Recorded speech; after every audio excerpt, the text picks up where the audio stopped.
সুদামার বাড়ি কোথায় ছিল? অবন্তীনগর, তাই না? সেটা কার মধ্যে? গুরু আশ্রমে।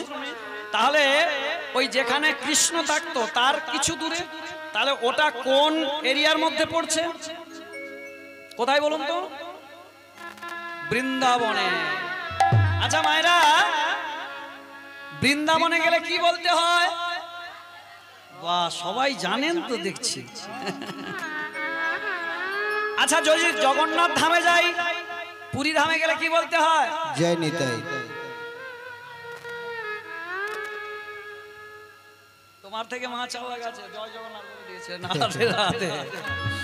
আর যদি আমরা নবদ্বীপ ধামে যাই কি বলতে হয়? কি গো, নবদ্বীপ ধামে গেলে কি বন্দে মাতরম বলতে হয়? কি বলতে হয় মায়েরা? জয় নিতাই, হরে কৃষ্ণ, হরি বল, হরি বল, হরি বল। তাই আজকে যে লীলাটা আমরা আস্বাদন করব, এই লীলাটার নাম কি? ভক্ত সুদামা বা কৃষ্ণ সুদামা। তাহলে কৃষ্ণ সুদামা কে যদি জানতে হয়, চিনতে হয়, আমাদেরকে কোথায় যেতে হবে? বৃন্দাবন। তাই সবাই মিলে আমাদের মনটাকে নিয়ে আমরা যাব বৃন্দাবনে। কেন? শাস্ত্রে বললেন যত্র তুলসী কানন তত্র বৃন্দাবন ভূমি, তাই তো? যেটা তুলসীর বাগান হয়, একটি তুলসী গাছ লাগালে তাকে কি বলে? বৃন্দা দেবী। আর 10টি তুলসী গাছের বাগান থাকলে তাকে কি বলা হয়? ধাম বৃন্দাবন। তাহলে যেখানে হয় তুলসীর বাগান সেটাই হয় বৃন্দাবন, যেখানে হয় ভক্ত সমাগম সেটাই হয় বৃন্দাবন, যেখানে হয় নাম সংকীর্তন সেটা হয় বৃন্দাবন, যেখানে হয় বিগ্রহ সমাগম সেটাই হয় বৃন্দাবন। এবার বলবেন বাবা, এই যে ও মা, গল্প হচ্ছে নাকি? রাধে রাধে। বলে কচি রে কি খাই আসছো? কি কি পখাল বল? হ্যাঁ ঠিকই বলেছে, প্রখাল মানে পান্তা প্রসাদ। জয় রাধে, হরে কৃষ্ণ। হ্যাঁ, এই আমাদেরকে তাহলে এই বৃন্দাবনে তো আছি আমরা, এখন তো বৃন্দাবনেই আছি, তাহলে কি করে এখান থেকে ওখানে যাব? এবার আসুন, বৃন্দাবন দুই প্রকার। কি কি? একটি নিত্য বৃন্দাবন আর একটা অনিত্য বৃন্দাবন। তাহলে নিত্য বৃন্দাবন কোনটা? না, এটা অনিত্য বৃন্দাবন। আজকে আছে, আগামী দিন আর থাকবে না। এখানে আপনারাও আসবেন না, আমরাও আসবো না, আমরাও চলে যাব, বিগ্রহ চলে যাবে, সবাই চলে যাবে, তাই না?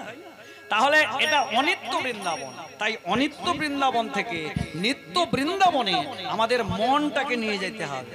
কি? আমাদের সব থেকে দেহের মধ্যে রাজাকে মন। তাই আমাদের মনটাকে নিয়ে আমাদেরকে যেতে হবে সেই বৃন্দাবনে। চলে রে আমার মন ও না মধুর বৃন্দাবন, যমুনার ধারে ধারে তমালের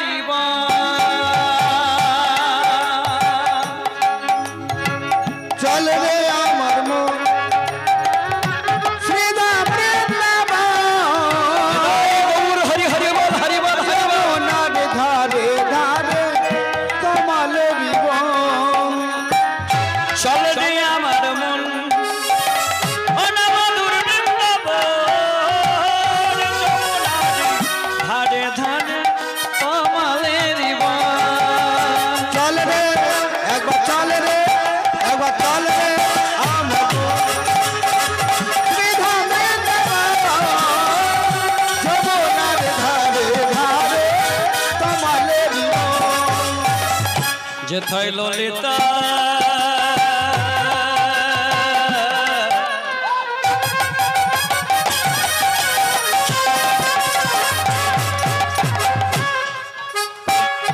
ললিতা বিশাখায় আদি যত সখীগণ যমুনারি ধারে ধারে তমালের বন। যমুনার ধারে ধারে তমালের বন। একবার সামনে আমার মন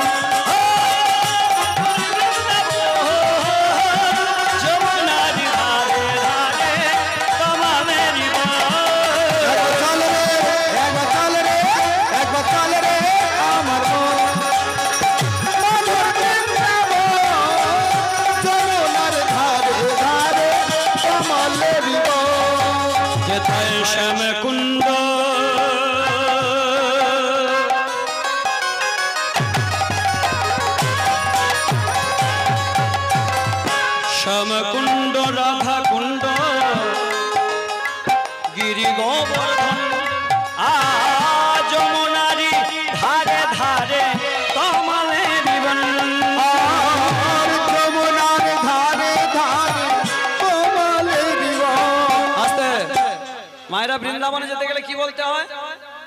সবাই মিলে রাধে রাধে রাধে রাধে রাধে বল ওরে মন, যদি যাবি মধুর বৃন্দাবন। রাধে রাধে রাধে রাধে রাধে রাধে রাধে বলো রে মন, যদি যাবি মধুর বৃন্দাবন। রাধে রাধে রাধে রাধে রাধে রাধে ওরে মন, যদি যাবি মধুর বৃন্দাবন। শ্রীমতী রাধা রানী কি?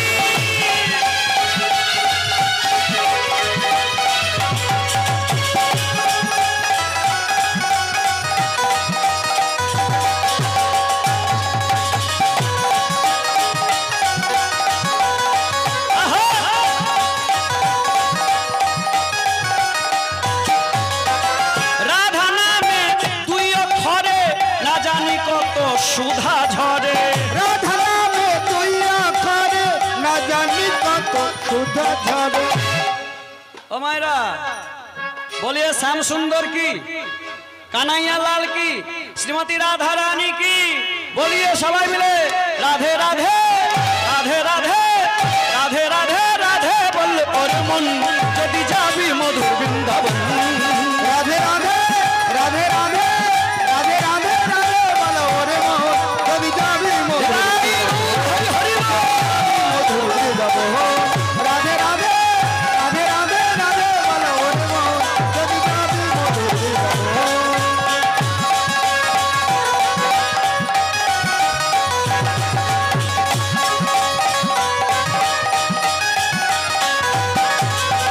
রাধা নামে দুই অক্ষরে না জানি কত সুধা ঝরে।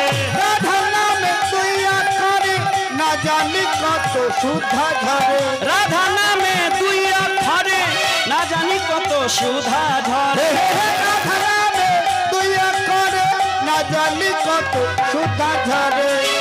শ্রীমতী রাধা রানী কি, জয় হো বৃন্দাবন ধাম কি, জয় হো কানাইয়া লাল কি, জয় হো সখা সখী বৃন্দ কি, জয়। নিতাই গৌর হরি হরি হরি বল। রাধে রাধে রাধে রাধে রাধে রাধে রাধে বল ওরে মন, যদি যাবি মধুর বৃন্দাবন। রাধে রাধে রাধে রাধে রাধে রাধে রাধে বলো রে মন, যদি যাবি মধুর বৃন্দাবন। যদি যাবি মধুর বৃন্দাবন, যদি যাবি মধুর বৃন্দাবন, যদি যাবি মধুর বৃন্দাবন। নিতাই গৌর হরি হরি বল। যদি যাবি উলুধ্বনি উলুধ্বনি। বৃন্দাবন। মায়েরা উলুধ্বনি জানা আছে? একটু জোর করে হোক তো উলুধ্বনি।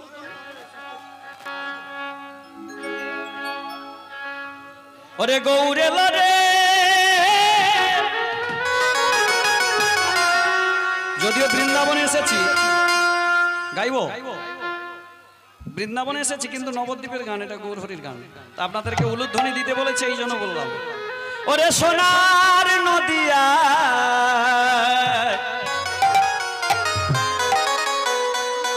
ওরে উলুধ্বনি উলুধ্বনি ধ্বনি, মায়েরা সকালে উলুধ্বনি। ওরে শব্দ শোনা যায় আমার গৌর এলো রে। আমার গৌরে লরে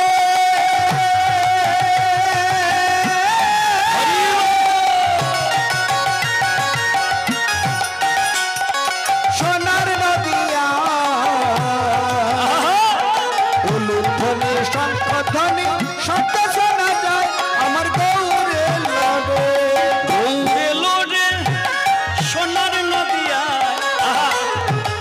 একটু ভালো করে দেখান দাদাকে। উলুর ধ্বনি শঙ্কর ধ্বনির শব্দ শোনা যায় আমার গৌর এলো রে। আমার গৌরে লরে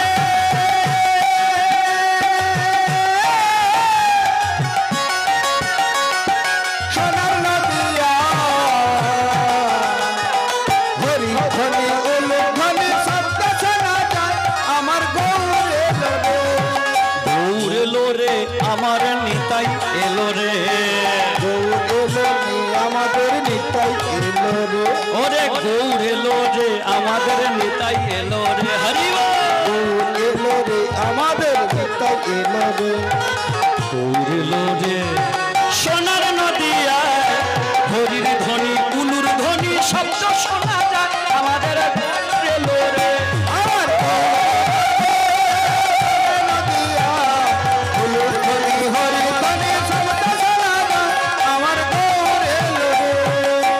শান্তিপূরণ ডুবু ডুবু নদে ভেসে যায়, শান্তিপুরে ডুবু ডুবু নদে ভেসে যায়, শান্তিপূরণ ডুবু ডুবু নদে ভেসে যায়, শান্তিপুরে ডুবু ডুবু নদে ভেসে যায়।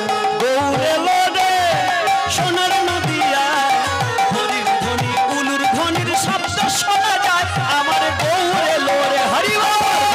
এলো রে সোনার নদিয়া, হলুদ ধ্বনি হরির ধ্বনি শব্দ শোনা যায়, আমার গৌর এলো রে। আরো শান্তিপুরে ডুবু ডুবু নদে ভেসে যায়, শান্তিপুরে ডুবু ডুবু নদে ভেসে যায়, ওরে কুল ভাঙিয়া ঢেউ আসিয়া লাগলো গোড়ার গায়, ফুল ভাগিয়া ঢেউ আসিয়া লাগলো গোড়ার গান। এবারে গৌরে লোরে সোনার নদিয়ায়, হরির ধ্বনি উলুর ধ্বনির শব্দ শোনা যায়, আমার গৌরে লোরে হরি বল। এলো রে সোনার নদিয়া, হলুদ ধ্বনি হরির ধ্বনি শব্দ শোনা যায়, নিতাই গৌরে হরি বল। গৌরে লোরে সোনার নদিয়ায়, হরির ধ্বনি উলুর ধ্বনির শব্দ শোনা যায়, আমার গৌরে লোরে, আমার গৌরে লোরে সোনার নদিয়ায়, হরির ধ্বনি শব্দ শোনা যায়, আমার গৌর এলো রে। বলিয়া শ্রীকৃষ্ণ চৈতন্য মহাপ্রভু কি, জগৎগুরু নিত্যানন্দ কি, জয়। হরিবাসর কি, জয়। ভক্তবৃন্দ কি, জয়। বৈষ্ণব মন্ডল কি, জয়। ব্রাহ্মণ মন্ডল কি, জয়। কর্তার মনের বাসনা পূর্ণ হোক শ্রী গুরু নিতাই গৌর। হরি গৌর প্রেমানন্দে হরি হরি বল। জয় রাধে। বলবেন কি? এবারে আমরা লীলার মধ্যে প্রবেশ করছি। জয় রাধে। জয় রাধে। ভালো হচ্ছে, বাহ বাহ, হরে কৃষ্ণ। তাহলে আজকে যে লীলাখানি আপনাদের কাছে পরিবেশন হবে, লীলাখানির নাম কি বলেছিলাম? ভক্ত সুদামা। রাধে রাধে। আচ্ছা মা, এই সুদামা প্রথমে শুনতে হবে বা জানতে হবে এই সুদামা কে ছিল। এই যে সুদামা কার ঘরের ছেলে? ব্রাহ্মণের বাড়ির ছেলে। কে ছিল পূর্বজন্মে, এটা আমাদেরকে প্রথমে জানতে হবে। আসুন, এই সুদামার পূর্ব বৃত্তান্ত শুনতে গেলে আমাদেরকে প্রথমে যেতে হবে সেই কোথায়? ত্রেতা যুগে। হরি বল। একদিন রাজা দশরথ তার তিনজন প্রধান স্ত্রী, তিনজন প্রধান স্ত্রী কে বলুন তো? কৌশল্যা, কৈকেয়ী, সুমিত্রা। হ্যাঁ, এই যে রাধে রাধে। আরে কি হলো কি? এই দেখছো ঝগড়া লেগে যায়। আপনাদের এদিকেও ঝগড়া হয়, আমি তো জানি আমাদের ওইদিকে ঝগড়া হয়। রাধে রাধে। হ্যাঁ, কৌশল্যা, কৈকেয়ী, সুমিত্রা। তাহলে তিনজন স্ত্রী আমরা জেনে থাকি। কিন্তু যদি কেউ ভালো করে রামায়ণটা পড়ে, এই রামায়ণের ইতিবৃত্তিতে লেখা আছে এই দশরথ রাজার স্ত্রীর সংখ্যা, রানীর সংখ্যা এই তিনজন নয়, আরো আছে। শুনলে আপনারা অবাক হয়ে যাবেন। হ্যাঁ, শুনলে অবাক হয়ে যাবেন। কতজন জানেন? 750 জন স্ত্রী ছিল। বাপ রে বাপ। হরি বল হরি বল। ও কাকা, কটা বিয়ে করছে? বলে একটা বিয়ে করে একটা স্ত্রী নিয়ে ঘর করতে পারিনি, খালি সকাল হলে ও কচার বাপ, খালি পয়সা। হরি বল হরি বল। বলেন না না না না। আর এদিকে একটাও জুটে নেই। দশরথ রাজার তার সেরকম ক্রেডিট ছিল বাবা, আমাদের মতো মানুষ ছিল না। তিনি মর্যাদা পুরুষোত্তম ছিলেন। মানে যারা মর্যাদা রাখে, হ্যাঁ, সেই দশরথ রাজা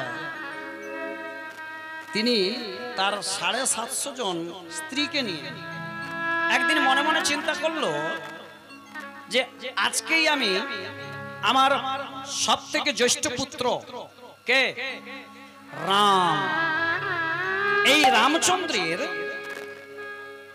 রাজ্য অভিষেক করাবো, অর্থাৎ রামচন্দ্র হবে এই অযোধ্যার রাজা।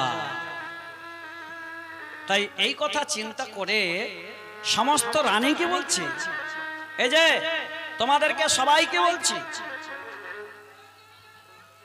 আগামী দিন প্রভাতকালে আমরা কিন্তু ওই বৈশিষ্ট্য মুনিকে ডেকে নিয়ে এসি। ওদের গুরুদেব কে ছিল? বৈশিষ্ট্য মুনি। ওই বৈশিষ্ট্য মুনিকে ডেকে নিয়ে এসে আমার পুত্র রামচন্দ্রকে রাজ্যের দায়িত্ব দিয়ে আমি সবকিছু তার হাতে তুলে দিতে চাই। আর এই কথা যেই না বলেছে, অমনি কইকেয়ীর সঙ্গে একজন দাসী ছিল, কে বলুন তো? মন্থরা। এবার দেখুন, 1 কাপ বিষ যদি খেয়ে নেন তবু আপনি বেঁচে যেতে পারবেন, পারবেন তো? কি করে? আপনার কপালে যদি, আপনার ভাগ্যে যদি মৃত্যু যদি না থাকে, তাহলে কিন্তু আপনি নার্সিং হোমে বা হসপিটালে গিয়ে ওটাকে ওয়াশ করে দিলে আপনি কিন্তু বেঁচে যাবেন। আর যদি আপনার কর্ণ করে কেউ যদি বিষটা ঢেলে দেয়, জিতে জি আপনি হরিবোল হয়ে যাবে। তাহলে এখনকার দিনে এই মন্থরার মতো ব্যক্তি প্রচুর জন্ম হয়েছে বাবা। হ্যাঁ, মাথা খারাপ করে দেবে। হ্যাঁ, এ তাকে কানে ফুস করে দেয়, সে তাকে কানে ফুস করে দেয়, এবার সংসারটা পুরো আড়াআড়ি ছিঁড়ে যায়। রাধে রাধে রাধে। হ্যাঁ, এই মন্থরা তখন কি বলছে?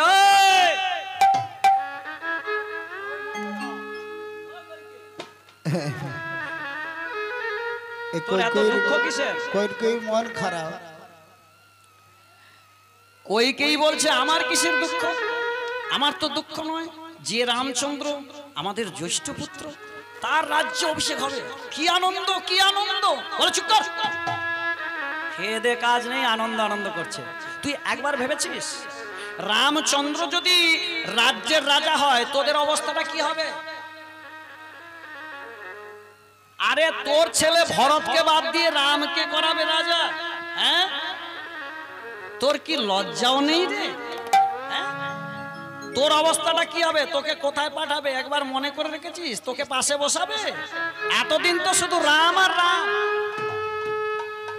হ্যাঁ মা, এই রামচন্দ্র কিন্তু কৌশল্যার কাছে কিন্তু মানুষ হয় না বাবা। এই রামচন্দ্র কিন্তু কইকেয়ীর কাছে কিন্তু মানুষ হয়েছে। কেন? ওই মেজ মায়ের কাছে সদাই সেইখানে থাকতো। কোথায় রে রাম, খাবি আয়? কোথায় রে রাম, ঘুমাবি আয়? খুবই ভালোবাসতেন কইকেয়ী। কইকেয়ী তখন বলছে, দাসী মন্থরা, তুমি এত বড় কথা বলছো? যে রাম, যাকে ছাড়াই আমি একটুকু চিন্তা করতে পারি নাই, যখন আমার ছেলে ভরতকে আমি তার মামার বাড়িতে পাঠিয়ে দিলাম, সেই দিন থেকে রাম হয়েছে আমার ভরতের মতো। সেই রামকে নিয়ে আমি সদাই ঘুমোতে গেলে রাম, খেতে গেলে রাম, কোথাও গেলে রাম। আর সেই রামের আজকে রাজ্য অভিষেক হবে, তাকে রাজা করানো হবে। তোমার মনে এতটা কুটিলতা? এই তোর ভালোর জন্য বলছি, শোন, তুই এই রাজার কাছে গিয়ে বল, তোর যে 2টি বর প্রাপ্ত আছে, সেই 2টি বর তুই রাজার কাছে গিয়ে চেয়ে নে। কি বললে? ওই 2টি বর। হ্যাঁ, তোর কি মনে নেই যেদিনকে সম্ভাসুর তোর স্বামী দশরথ রাজাকে ওই বানে ঘাতে এমন করে দিয়েছিল 5 মিনিট অন্তর ওষুধ খাওয়াতে হবে, সেই সময় কোন স্ত্রী আসে নাই, তুই এসেছিলিস। আর তুই কইকেয়ী, তুই তোর স্বামীকে বাঁচিয়েছিলিস। ও মায়েরা, আমাদের মনেই একটাই চিন্তা, কি বলুন তো? মনে হয় কইকেয়ী সব থেকে খারাপ স্ত্রী। না না না, কইকেয়ীর মতো এত ভালো স্ত্রী জগতে আর ছিল না। যখন গন্ধর্বদের সঙ্গে, অসুরদের সঙ্গে যখন যুদ্ধ লেগে গিয়েছিল না, তখন ওই যুদ্ধে ওই সম্ভাসুর বলে একজন অসুর দশরথ রাজাকে বানাঘাতে একদম অবস্থ করে দিয়েছিল। এমন তার পরিস্থিতি হয়েছিল বাঁচবে না। ডাক্তার বদ্যিকে ডেকে নিয়ে এসে যখন দেখা হলো, যে দেখা গেল কি 5 মিনিট অন্তর ওষুধ খাওয়াতে হবে। কে করবে? এখনকার দিনে যে স্ত্রী আছে বা পত্নী আছে, পারবে? 3 দিন নাড়ানাড়ির পর 4 দিনের বেলা বলবে এ বেটা মরে নাই কেন? মরলে তো দেখতে পাই। হরি বল, হরি বল। কি মা, অপরাধ নেবেন না বাবা। আমাদের ওই দিকে হয়, আপনাদের দিকে হয়? হয়, সব জায়গায় আছে। বাপরে বাপ, রাধে রাধে রাধে রাধে। হ্যাঁ, তাহলে কইকেই ওই দিনকে ছুটে এসেছিল, শোনো আমি যাব আমার স্বামীকে বাঁচাবো, 5 মিনিট অন্তর আমি ওষুধ খাওয়াবো। সেদিন যখন দশরথ রাজা সেরে উঠেছিল, দশরথ রাজা বলেছিল বলো তোমার কি চাই, আমি তোমাকে বর দিতে চাই। শোনো, আমি যে তোমার অর্ধাঙ্গিনী, আমি যে তোমার স্ত্রী, আর স্ত্রী হয়ে অর্ধাঙ্গিনী হয়ে স্বামীকে সেবা করাইটাই তো তার কর্তব্য। তার জন্য কিছু চাইতে হয় নাকি? থাক, ও সময় হলে আমি ঠিক নিয়ে নেব। অগ্রাহ্য ভাবে বরটাকে ফেলে দিল, দূরে সরিয়ে দিল। আর একদিন আর একটা সময় যখন ওই দশরথ রাজার কোন শাস্ত্রে বললেন বুড়ো আঙুলে, কোন শাস্ত্রে বললেন এই সিদ্ধারার উপরে একটা ফোঁড়া হয়েছে, সেই ফোঁড়াটাকে বদ্যি মশাই বললেন, ডাক্তার মশাই বললেন ওকে চেরা যাবে না, ওই ফোঁড়াটাকে ভালো করতে হলে তাহলে ওটাকে মুখ দিয়ে, ওর রক্ত বিষাক্ত পুঁজ মুখ দিয়ে তুলে ফেলাতে হবে। তা তোমার এতজন স্ত্রী রয়েছে, তার মধ্যে কে করবে কাজ? না হলে কিন্তু ক্যান্সারে পরিণত হবে, আর ক্যান্সার মানে নো অ্যান্সার, বাঁচবে না। তাই ওই দিনকে কইকেই ছুটে এসেছিল, আমার যে কর্তব্য, আমার স্বামীকে বাঁচানোর দায়িত্ব আমার। কোন স্ত্রী এসেছিল না, সেই দিন কইকেই এসেছিল গো। আর সেই কইকেইকে বলেছিল বলো এবারেও তুমি আমাকে বাঁচালে, বলো কি আশীর্বাদ নেবে? কইকেই বলেছিল না, আমার কোনো আশীর্বাদ চাই না, সময় হলে আমি ঠিক নিয়ে নেব। সেই দিনের কথাগুলো মন্থরা মনে করিয়ে দিচ্ছে কইকেই, তোর ভরতকে নিয়ে এসে রাজা কর। শোন, তুই ওই দুটি শর্তের কথা তোর কি মনে নেই? তুই ওই দুটি বর তুই চেয়ে নে। প্রথম বর চাইবি যে তোর ছেলে ভরতকে করতে হবে এই দেশের রাজা, আর দ্বিতীয় বর, রাজা হওয়ার পরে ওই রামচন্দ্র আর এখানে থাকতে পারবে না, 14 বৎসরের জন্য বনবাসে যেতে হবে।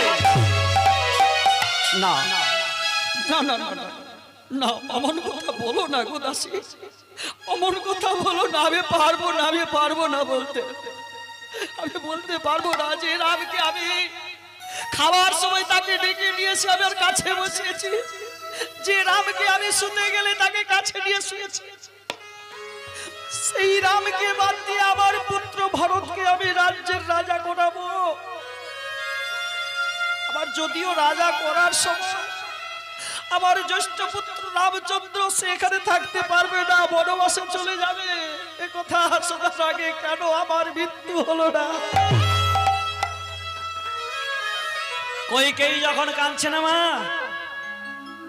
তখন ওর কর্ণকুহরে একটু একটু করে বিষ ঢালছে মন্থরা,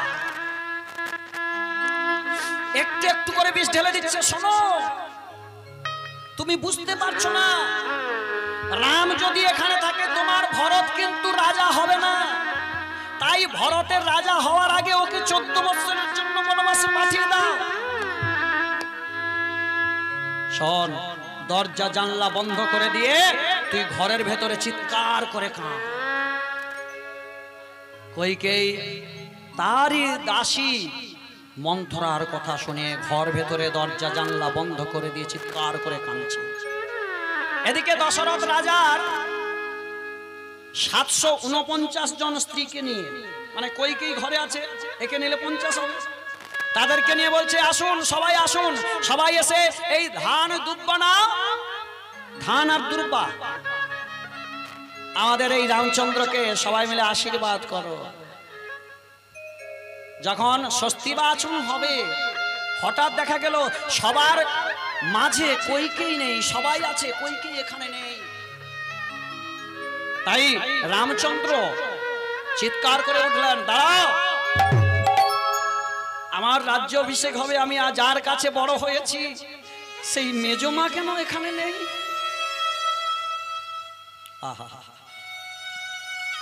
দশরথ রাজা 1 পা 2 পা করে যখন ঘরের ভেতরে গেল, দেখে মেজ রানীর ঘরটা অন্ধকার,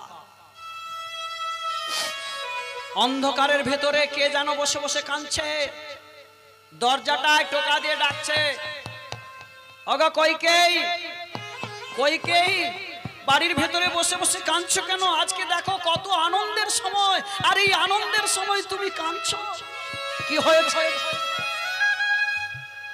এসো। দরজা খুলে দিয়ে যখন হাত ধরে টেনে নিয়ে এলো, ওই কইকেই 2টি আশীর্বাদের কথা বলে দিল।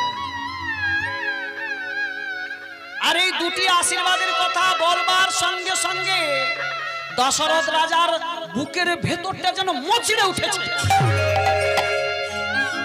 আর যেই না মচড়ে উঠেছে, থরথর করে কাঁপতে কাঁপতে ওই দশরথ রাজা বলছে, ওগো মেজ রানী, এ কথা তুমি বলতে পারলে মেজ রানী? এ কথা তুমি বলতে পারলে? বেশ, যখন তুমি বলেছ, জ্যৈষ্ঠ পুত্র তো রাম, আমি কোনো কাজ করতে গেলে আমার বড় পুত্রকে না বলে যাইনি, তা তাকে একবার জিজ্ঞেস করার কর্তব্য, একটু অপেক্ষা করো, আমি গিয়ে জিজ্ঞেস করে আসি রামচন্দ্র এই কথার অনুমতি দেবে কি না। ভেসে যা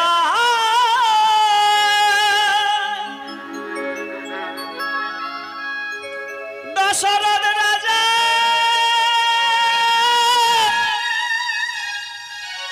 নয়ন জলে ভেসে যা, ভেসে দশরথ রাজা 1 পা 2 পা করে নয়ন জলে ভেসে যায়, রামচন্দ্রকে বলছে, রাম, ভেসে যায়, ওরে বাপ রাম, নয়ন আমাকে 2 বার তোর মেজমা আমাকে বাঁচিয়েছিল, সেই বাঁচিয়েছিল বলে আমি তাকে 2টি আশীর্বাদ করতে চেয়েছিলাম, আর এই 2টি আশীর্বাদ করতে গিয়ে আমাকে বলেছিল সময় হলে চেয়ে নেব, আজকে সেই 2টি আশীর্বাদ চাইছে, বল রে রাম, আমি কি দেব? বলে, বাবা, সহধর্মিনীর মনের কথা শুনতে হবে, তার সহধর্ম পতির কাজ হলো তার স্ত্রীর সব কথা শোনা। হ্যাঁ, স্ত্রীর তো মাথার উপরে আর কেউ নেই, একমাত্র তার স্বামী। তা বাবা, তোমারই কর্তব্য তোমার স্ত্রীর কথা শোনা। বেশ, তাহলে শোন রাম, তাহলে শোন, এই 2টি আশীর্বাদ, 2টি বর কি চেয়েছে? প্রথম বরে তোর আর রাজা হওয়া যাবে না,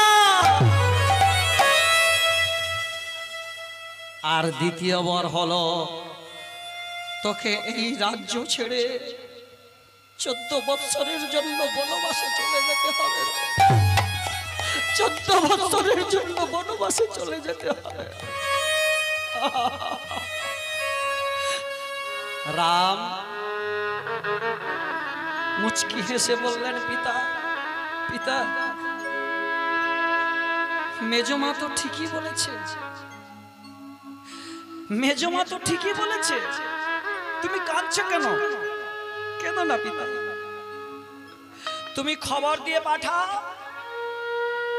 ভাই ভরতকে ডেকে নিয়ে এসে তাকে এই সিংহাসনটা দাও, আর আমি আর থাকবো না। পিতার কথাই যে একটা ছেলের শোনার কর্তব্য।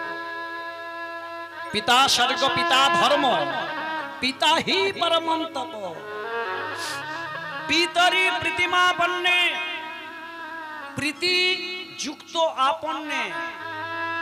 মানে পিতার সুখের জন্য যা কিছু কাজ করা যায়, প্রিয়ন্তে সর্বদেবতা, তাহলে খুশি হবে সব দেবতা ভগবান। যে পিতামাতাকে ভালোবাসে তাকে আর এক্সট্রা করে ভগবানের সেবা পুজো করতে হবে না। নিতাই গৌর প্রেমানন্দে হরি হরি হরি হরি বল। আজকালকার দিনে আমরা মাতা পিতাকে ভুলে যেতে বসেছি। হ্যাঁ, সব কিছুর অভাব নেই, কোনো কিছুর অভাব নেই, কিন্তু একটা বস্তুর বড় অভাব, যেটা হলো মায়ের প্রতি ভালোবাসা, পিতার প্রতি ভালোবাসা। সেই ভালোবাসাটুকু আমরা ভুলে যেতে বসেছি।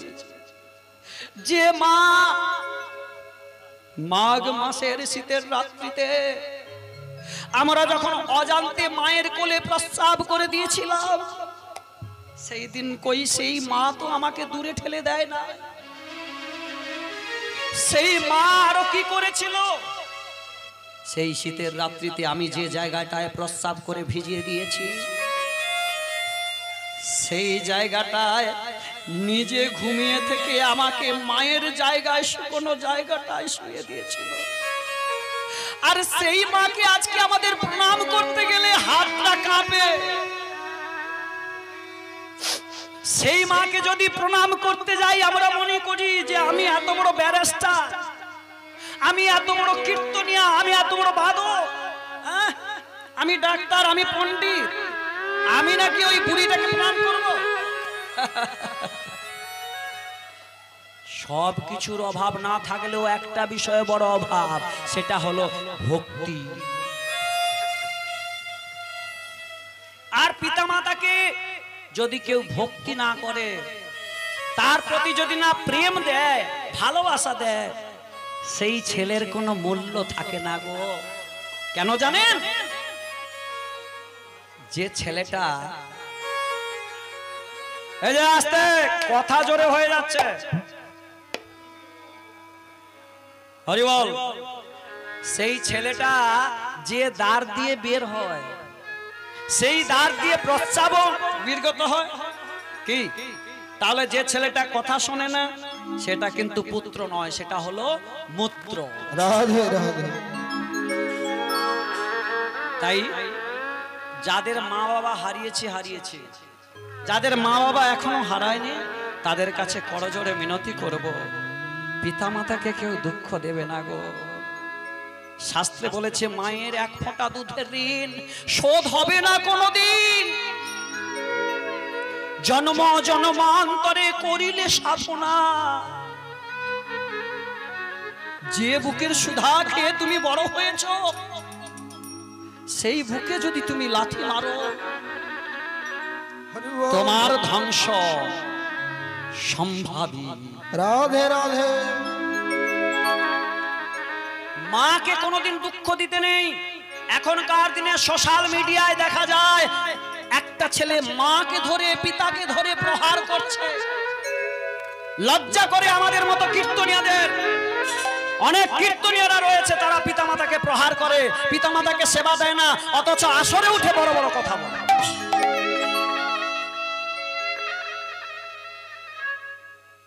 শুধু তাই নয়, যারা পিতামাতাকে বাদ দিয়ে মঠে মন্দিরে থাকে, তাদেরও সেবা পুজো ভগবান গ্রহণ করে না।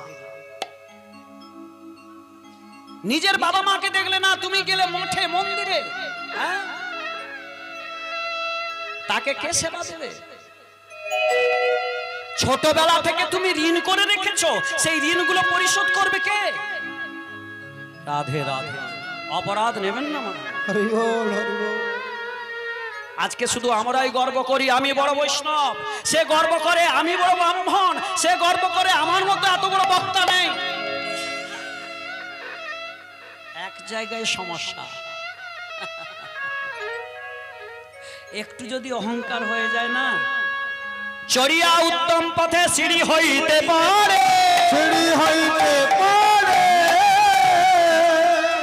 অতি অহংকার করতে গেলে তুমি ধ্বংস হয়ে যাবে, ধ্বংস হয়ে যাবে। অতি দর্প হত লঙ্কা, অতি মানেছ কৌরবা। মান করো না, হ্যাঁ? এই মান করলে সব শেষ হয়ে যাবে। मत कर अभिमान रे बंदे, झूठी तेरी शान रे। मत कर तो अभिमान, मत कर तो अभिमान रे बंदे, झूठी तेरी शान रे। मत कर तो अभिमान। निताई गौर हरि हरि बोल।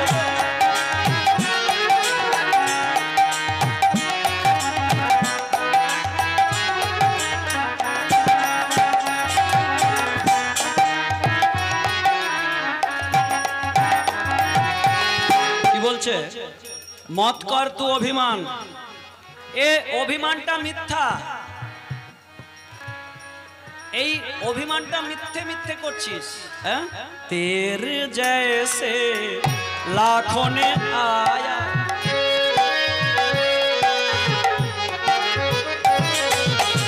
কি বলছে মা? তোর মতো লাখো জন এসেছে, তেরে जैसा लाखों ने आया, लाखों ने आके इस मिट्टी को खाया। सच कर तू अभिमान रे बंदे, मत कर तू अभिमान, मत कर तो अभिमान रे चलो, छोटी तेरी शान रे। मत कर तो अभिमान। এই যে झूठी तेरी शान, मत कर तू अभिमान, तेरे जैसा लाखों ने आया, लाखों ने आके इस माटी ने खाया। কিছুদিন আগে আমার বাবা এই ঘর বাড়িগুলো বলেছিল আমার ঘর আমার বাড়ি, তারপর তার বাবা মানে আমার দাদু সেও বলেছিল এই ঘর আমার বাড়ি, এই সব আমার। তাকেও চলে যেতে হয়েছে, তার দাদু তার বাবা তার বাবা তার বাবা, হ্যাঁ সবাই এসে বলে গেছে এটাই আমার ঘর, এটাই আমার গাড়ি, এটাই আমার বাড়ি। কিন্তু কে আছে? तेरे जैसा लाखों ने आया,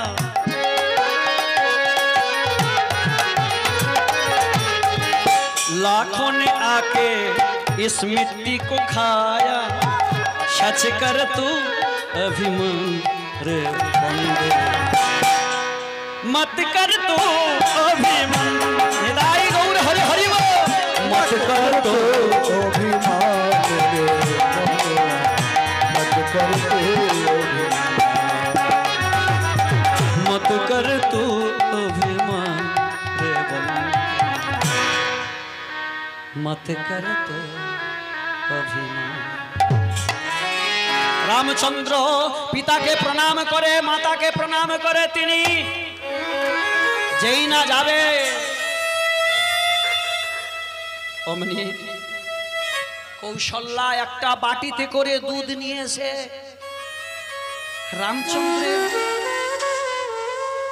রামচন্দ্রের মুখের সামনে যেই না ধরেছে, অমনি ওই কৌশল্যার বাটিটাকে ওই কই কি করলেন, ওই বাটিটাকে নিয়ে ছুঁড়ে ফেলে দিলেন।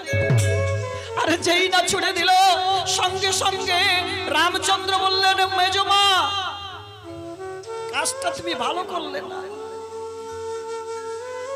ইতিহাস তোমাকে কোনোদিন ক্ষমা করবে না। মা শোনো, তুমি এর আগে মন্দর পর্বতে গিয়ে তুমি আমার জন্য সেদিনকে তুমি ধ্যান করেছিলে, আমি বলেছিলাম জন্মে জন্মে তোমার কোলে আমি যাব। কিন্তু বলে দিচ্ছি এর পরের যুগে আমি তোমার দুগ্ধ পান করব না, তোমার কোলে যাব বটে, কিন্তু তোমার হলো তাই বাবা। লক্ষ্য করে দেখুন, কই কই হয়ে এলো কথা, দৈবকী, তাই ওর দুগ্ধ পান করলেন না ভগবান। পিতার কাছে প্রণাম করে পিতাকে জড়িয়ে ধরে মর্যাদা পুরুষোত্তম রামচন্দ্র পিতার কথা রাখবার জন্য তিনি পিতাকে জড়িয়ে ধরে বলছে, পিতা পিতা কেন না পিতা। পিতার দুটো চোখ পুছিয়ে দিয়ে বলছে, পিতা তুমি কেন না, মেজমা ঠিক করেছে, তুমি আমায় আশীর্বাদ করো। দেখো পিতা, আমি হাসি মনে সব কিছু মেনে নিলাম। হাসি মুখে সব মেনে নিয়ে তিনি বিদায় হয়ে যাচ্ছে। এদিকে ওই অযোধ্যার 82 জন রাজ্যের যত বাসী ছিল তারা হায় হায় করছে, এ কি হলো গো, আমাদের অযোধ্যা পুরীটা শ্মশানে পরিণত হয়ে গেল। রামচন্দ্র যেই না বেরিয়েছে, পেছনে শত্রুগণের ছেলে লক্ষণ, সুমিত্রা যে রাধে, সুমিত্রার ছেলে লক্ষণ, ও কি করলো, ও বলে যে দাদা, যে দাদা আমাদের বাড়িতে থাকবে না, আমিও থাকবো না, আমি ওই দাদার পেছন ধরে আমিও চলে যাব, দাদার সঙ্গে আমি থাকবো। সীতা দেবী এক এক করে তার ওই সোনাগুলো খুলে সিংহাসনে রেখে দিয়ে সবাই 3 জন পেছনে পেছনে চলে গেল। আর এদিকে এই দশরথ রাজা এই পুত্রের 14 বৎসরের বনবাস আর সহ্য করতে পারলেন না, তিনি মারা গেলেন। আর যেই না মারা গেল, এবার এই কাজকর্ম করতে হবে, কে করবে, ভরতকে আনতে হবে। ভরতকে আনতে চলেছে সুমন্ত সারথী। সুমন্ত সারথী ভরতকে যখন নিয়ে আসছে রথে করে, সুমন্ত সারথী এক এক করে বলছে, ভরত শোনো, তোমার ওই অযোধ্যা পুরীটা শ্মশানে পরিণত হয়েছে। কি বলছো? হ্যাঁ গো, তোমার ওই অযোধ্যা পুরীটা আর অযোধ্যা নেই, ওটা পুরো শ্মশান হয়ে গেছে। কি বললে? এই অযোধ্যা পুরী যে শ্মশান হয়েছে, এর জন্য দায়ী কে? শুনবে, শুনবে কে দায়ী? তুমি শুনলে তুমি নিজেকে ধরে রাখতে পারবে তো? বলো বলো সুমন্ত সারথী, কে আমার এই পিতৃতুল্য দাদাকে ওই বনবাসে পাঠিয়েছে? কেমন এই জন্য এই রাজ্যটাকে শ্মশান করেছে? আমি তাকে নিজ হাতে আমি তোকে শাস্তি দেব। শোনো শোনো ভরত, এই শ্মশান হওয়ার জন্য দায়ী তোমার মা।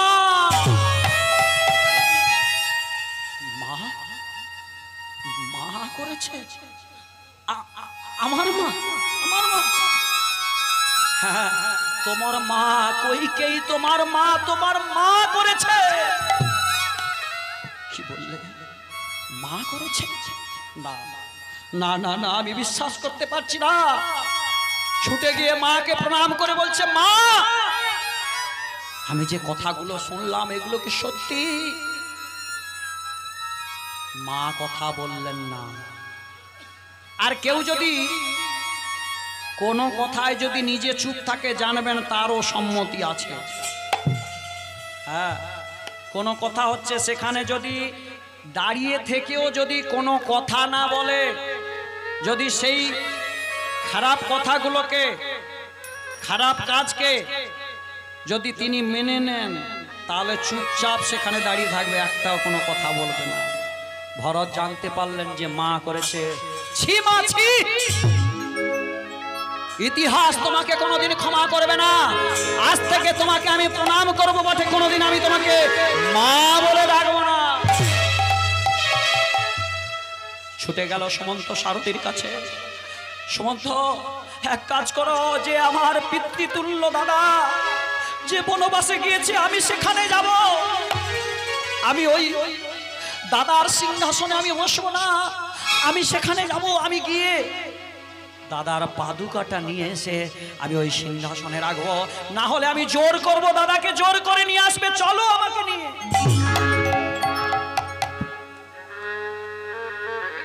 সুমন্ত সারথী রথ চালাতে লাগলেন, টগবগ করে ছুটতে ছুটতে ছুটতে ছুটতে চলে গেল। আর ঠিক সেই পঞ্চবটির বনে দেখতে পেল যে দাদা রাজপোশাক পরে থাকে, সেই দাদার গায়ে একটাও রাজপোশাক নেই। সেই দাদা বনবাসী হয়ে আজকে একটা কুটির তৈরি করে বসে আছে। আরে বল। আর সেই জানকী মা তিনি একটা বসনে বসে বসে নয়ন জলে ভাসছে। যার হওয়ার কথা ছিল এই রাজ্যের রানী, সে আজকে বনে বসে বসে কাঁদছে। লক্ষণ বলছে, দাদা তুমি আমাকে আদেশ করো, ওই কুটির ভরত আসছে, যার মায়ের জন্য আজকে আমাদেরকে এখানে আসতে হয়েছে, তুমি আমায় একটাবার আশীর্বাদ করো, আমায় বলো, আমি এক বানাঘাতে আমি ওকে শেষ করে বলবো। ছি ছি লক্ষণ, আরে ও যে আমার ভাই, ও তো জানে না, ও এখানে ছিল না, ও তো মামা বাড়িতে ছিল। ভরত নেমে ওই রথটা থেকে নেমে ধীরে ধীরে দাদার দিকে আগিয়ে যাচ্ছে আর বলছে, দাদা এ কি হয়ে গেল গো দাদা, কি হয়ে গেল? যার থাকার কথা সিংহাসনে সে আজকে আছে পঞ্চবটি বনে। বিধাতার কি পরিহাস দাদা। ভরত কেন না, ভরত কেন না, শোনো, তুমি যাও, তুমি গিয়ে সেই রাজ্যের প্রজাবর্গদেরকে নিজের ছেলের মতন করে তুমি লালন পালন করো। দাদা চাই না ওই চাই না যে দাদাকে দূর করে দিয়েছে, যে দাদাকে ওখান থেকে তাড়িয়ে দিয়েছে, সেই দাদা যে সিংহাসন, সেই সিংহাসনে আমি বসতে চাই না। কিন্তু দাদা আমি তোমায় অনুনয় বিনয় করে বলছি, দাদা তুমি চলো, দাদা তুমি আমার সঙ্গে চলো। না রে না রে লক্ষণ, না না রে ভরত, না, শোন শোন, আমি যেতে পারবো না রে। আমি যে মর্যাদা পুরুষোত্তম, পিতার কথা রাখবার জন্য 14 বৎসরের একদিনও কম নয়, আর 14 বৎসরের একদিনও বেশি নয়, যেই সময়টা 14 বৎসর হবে সেই দিনকে আমি যাব অযোধ্যাপুরে। দাদা তাহলে কি তুমি যাবে না? শোন, আমি যাব না রে ভাই। বলে, দাদা তাহলে আমি একটি পাদুকা নিয়ে এসেছি, ওই পাদুকাটা তুমি একটু চরণে নিয়ে ওই পাদুকাটা আমায় দাও, আমি ওই সিংহাসনে তোমার ওই দুটি পাদুকা রেখে দিয়ে আমি নিচে কুশের আসন দিয়ে বসে আমি রাজ্য পালন করব। হরি বল, হরি বল।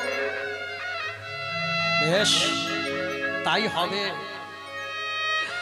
যখন ওই পাদুকা দুটো নিয়ে মাথায় নিয়েছে, নিয়ে বলছে, দাদা তুমি আমায় একটা আশীর্বাদ করবে দাদা। বল ভাই, কি আশীর্বাদ দিতে হবে? দাদা এ জন্মে তো তোমার কাছে থাকা হলো না দাদা, এর পরের জন্মে আমি যেন তোমার বন্ধু হয়ে আসতে পারি দাদা, এর পরের জন্মে আমি যেন তোমার বন্ধু হয়ে আসতে পারি। রামচন্দ্র বলেছিল, তথাস্তু, যাও, এর পরের জন্মে তুমি হবে আমার বন্ধু। দাদা আজকে যদি আমি বন্ধু হতাম তাহলে তোমায় আমি জোর করে ধরে নিয়ে যেতে পারতাম, কিন্তু আজকে আমি বন্ধু না হয়ে ভাই হয়েছি, তার জন্য আমি তোমাকে জোর করে নিয়ে যেতে পারলাম না।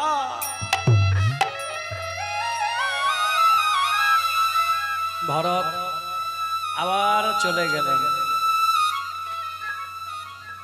সেই ভরত হলো পরের জন্মে সুদামা। এবারে আসুন দাপর যুগে।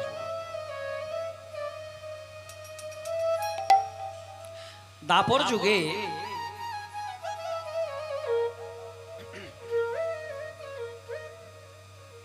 সুদামা বিপ্রের মায়ের নাম উজালা দেবী। এই উজালা দেবীর স্বামী সুদামা যখন গর্ভ অবস্থায় ছিলেন তখন তার পিতা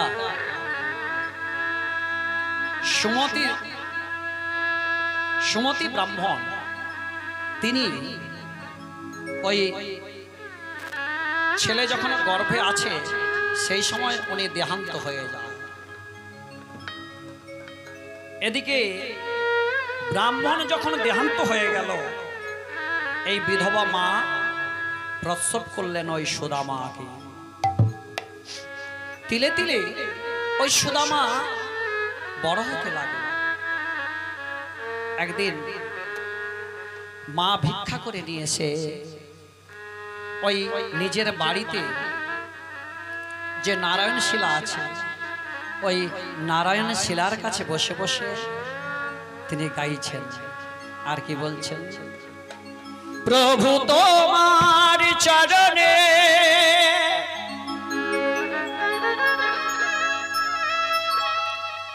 সবে দিলা,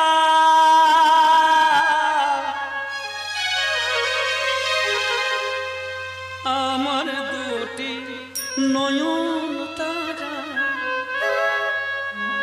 প্রভু তোমার চরণে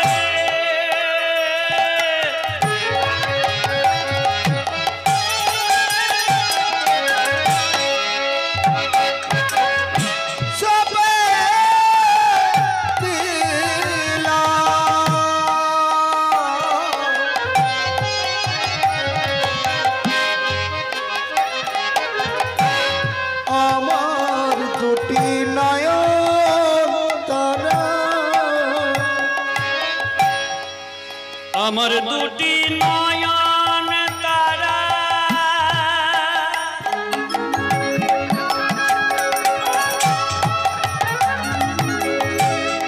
আমার দুটি নয়ন তারা,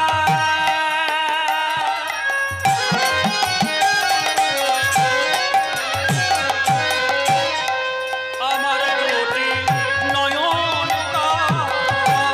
তারা,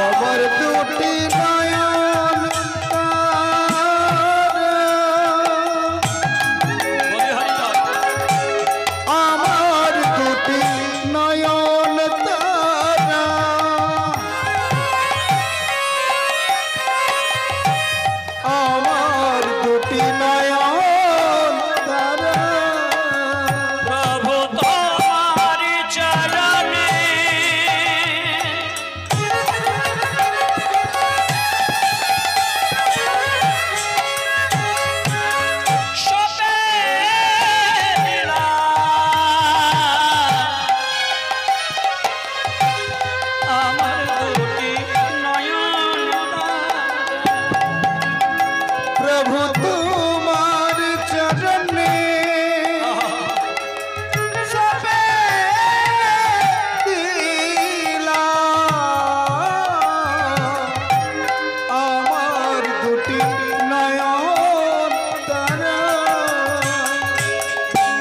গোপীনাথ নাম ধরেছ,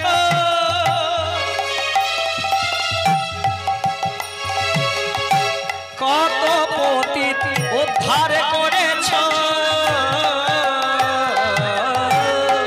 গোপীনাথ নাম ধরেছ,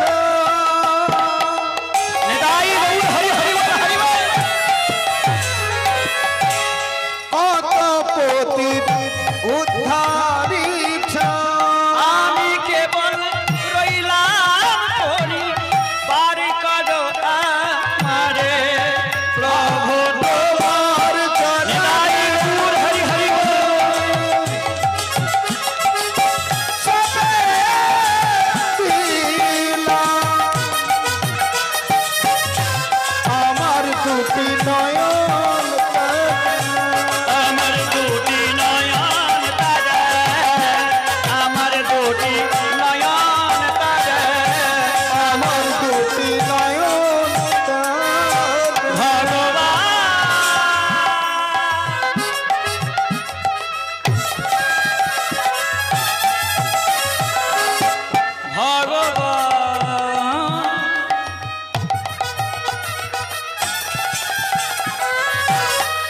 ওগো ভগবান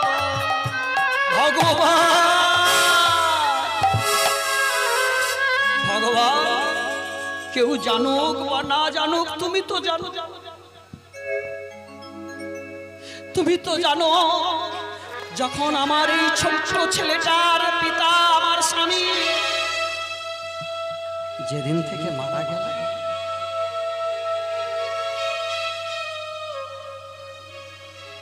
সেই দিন থেকে আমি তিলে তিলে করে এই ছোট্ট ছেলেটাকে ধীরে ধীরে বড় করেছি।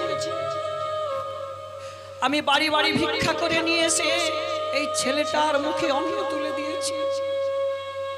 প্রভু প্রভু, আমি কি করি, কোথায় যাই?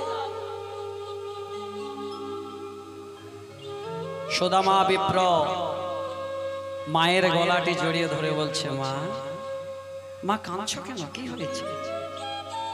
এই তো মা ছেলের পরিবারে কত আনন্দ বলো তো।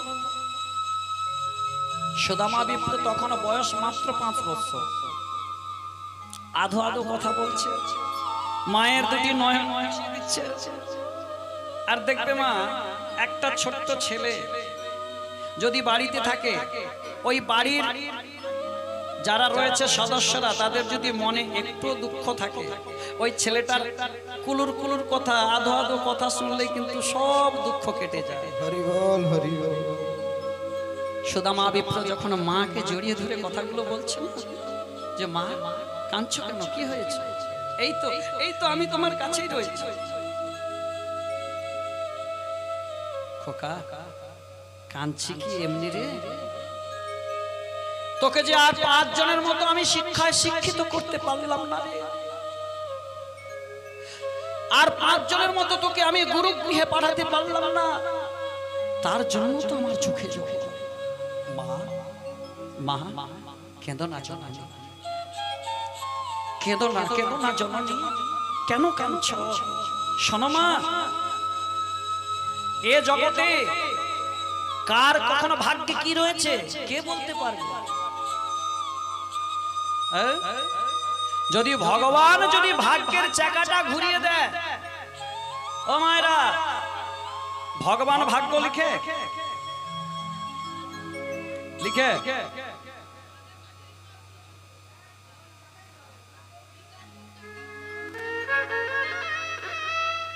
তুমি ভেবেছো কি মনে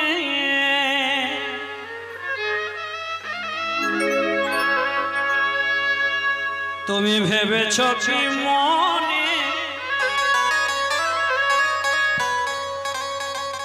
এ ত্রিভুবনে ভগবান কাউকে দুঃখ দেয় না গো। ভগবান কারোর বিধি লিখন করে না, বিধিতে কলমপাত করে না। যে যার কর্ম ফলে ভগভঞ্জীবু মহিতলে। এই যে আমরা জানতে অজান্তে পাপ করছি, এই পাপগুলো কি থাকবে লুকানো হয়ে? তো আমার মনে আমি কি পাপ করছি আমার মনে আছে, আপনারা কেউ জানতে পারবেন না। পারবেন কি? কিন্তু এর বিচার হবে একদিন। তাই পদকর্তা কি বললেন? ওরে ভেবেছো কি মনে এ ত্রিভুবনে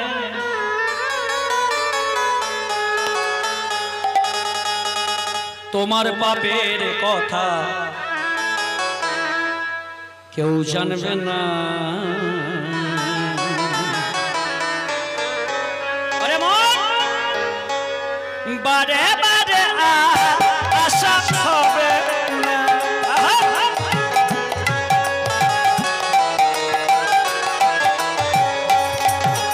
তুমি ভেবেছো কি মনে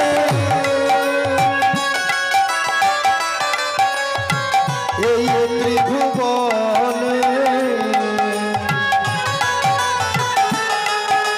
তুমি ভেবেছো কি মনে এই ত্রিভুবনে তোমার পাপের কথা কেউ জানে না। বারে বারে বারে বারে বারে বারে আশা হবে না রে মন, বারে বারে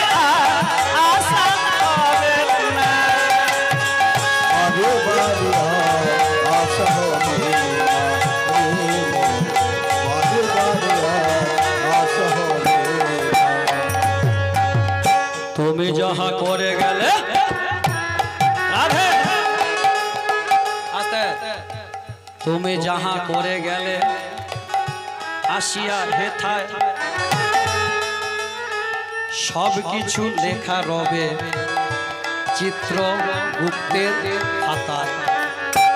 তুমি যাহা করে গেলে আসিয়া হেথায় সব কিছু লেখা রবে চিত্রগুপ্তের খাতায়। ও তুমি যাহা করে গেলে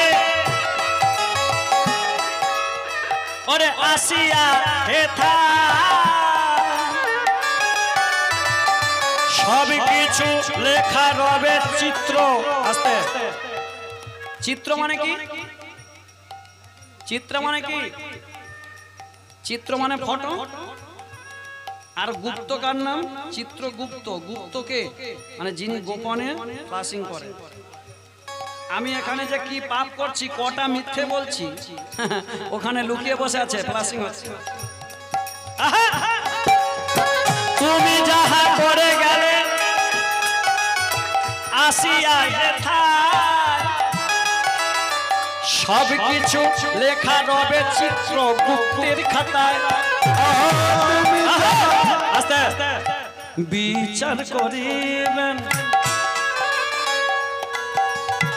সেই বিধাতা। বিচার করিবেন সেই বিধাতা। ওরে বিচার করিবেন করিবেন সেই বিধাতা। বিচার করিবেন সেই বিধাতা। তার চোখে ফাঁকি দেওয়া কারো চলে না। বারে বারে বারে বারে বারে বারে বারে বারে বারে বারে আর আশা হবে না। বারে বারে আর আশা হবে না। হৃদয় গৌর হরি হরি বল। আশা হবে না। বারে বারে বারে বারে বারে বারে আশা হবে না। বলিয়া শ্রীকৃষ্ণ চৈতন্য মহাপ্রভু কি, জগৎগুরু নিত্যানন্দ কি, হরিবাসর কি, ভক্তবৃন্দ কি, সেবা হবে কি। হরি বল হরি বল। আমার মাসি হাসে দেখো, মাসি একবারে হা হা হরি বল হরি বল। অপরাধ নেবেন না মা, একটু আনন্দ দিলাম তো। দেখুন সবসময় কাঁদতে ভালো লাগে না, সবসময় দুঃখ ভালো লাগে না। আজকালকার মানুষ হাসতেও তো চায়। রাধে রাধে। এই কীর্তনে যদি হাসি না দেওয়া হয় মায়েরা কেউ বসে থাকবে না, দূর শুধু কাঁদে কাঁদে। হ্যাঁ, পদকর্তা কি বললেন? বারে বারে আর আসা যাওয়া হবে না। এরপর বললেন সাবধানে চলো রে মন, হও রে হুঁশিয়ার। সাবধান, এ জনমে তুমি যা কাজ করছো পরের বেলায় আবার একটা জনম ঘুরে আসবে। তুমি আজকে তোমার স্বামীকে মানলে না, তোমার শ্বশুরকে খেতে দিলে না, তোমার পুণ্যের ফলে আজকে তুমি বেঁচে গেলে, এগুলো সব তোলা হয়ে থাকবে। পরের জন্মে তোমার বেলা সেটাই হবে। ফের কইও সাধু সাবধান। হ্যাঁ, সাধু সাবধান হয়ে যাও। সাধারণ মানুষকে বললেন না সাবধান হও, সাধুকে বললেন সাবধান হও। যদি হতে হয় তোমাদেরকে হতে হবে, আর তোমাদেরকে দেখেই শিখবে সাধারণ মানুষ। নিতাই গৌর প্রেমানন্দে হরি হরি হরি বল হরি বল।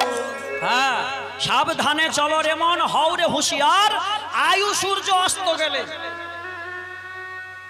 এই আয়ুটা যখন শেষ হয়ে যাবে, হ্যাঁ, আয়ু সূর্য অস্ত গেলে দেখবি অন্ধকার। পদকর্তা তিনি কি বললেন? এখান থেকে উদ্ধার পাওয়া যায়। উদ্ধার পাওয়া যাবে কি করে?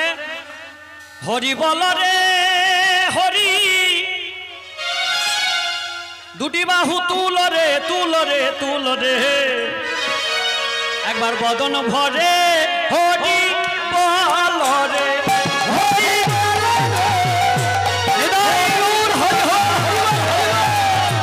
বল রে বল রে হরি বল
সুদামা বিপ্র মায়ের গলাটি জড়িয়ে ধরে বলছে, মা দেখো দেখো মা, কিছু দূরে আমার বন্ধুরা সবাই সেই সন্দীপন মুনির গৃহে পঠন পাঠন শিক্ষা অধ্যয়নের জন্য সেখানে ভর্তি হয়েছে। মা মা গো, আমিও চাই আমি ওই সন্দীপন মুনির কাছে একটু বিদ্যা অভ্যাস করব। খোকা, তুই যে আমার সবেধন নীলমণি, তোকে ছাড়া আমি এক তিল থাকতে পারি না। তোকে বাদ দিয়ে, তোকে না দেখতে পেলে আমার মনের ভেতরটা যেন কেমন করে ওঠে। খোকা, তোকে যদি আমি ওই গুরুগৃহে পাঠিয়ে দিই, আমি কাকে নিয়ে বাঁচবো রে খোকা? মা মা গো, জানো তাহলে কি আমি গুরুগৃহে যেতে পারবো না? তাহলে কি আমি ওই গুরুদেবের কাছে